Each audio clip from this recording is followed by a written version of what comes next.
We begin today with some visitors in Buffalo who are talking up the idea of bringing other visitors here through Great Lakes cruise ships. Most Buffalo's Ron Plants spoke with some of them this afternoon, joins us now with an idea of just what they're looking to do here, Ron.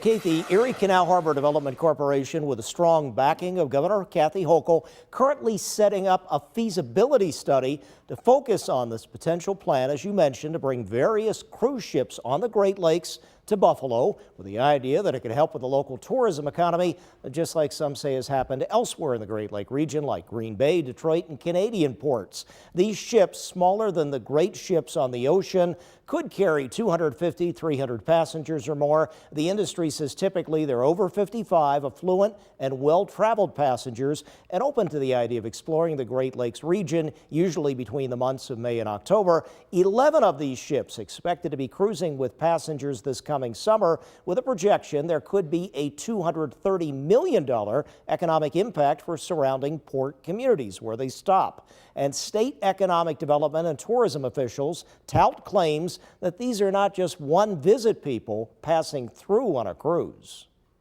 The Cruise Lines International Association in 2022 created a report that said 6 in 10 cruise passengers report that they have returned to a destination that they first visited via cruise ship.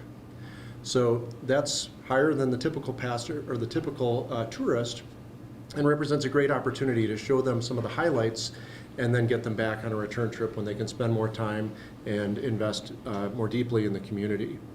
To be honest there, he did say an international cruise line survey, not specifically Great Lakes. But now, question, how does Buffalo fit in on Great Lakes cruises, with a possible need to build some sort of docking facility, terminal, to allow passengers to come ashore and return, perhaps in an existing rehab facility like the DL&W terminal out on the Buffalo River, or perhaps out on the outer harbor shoreline.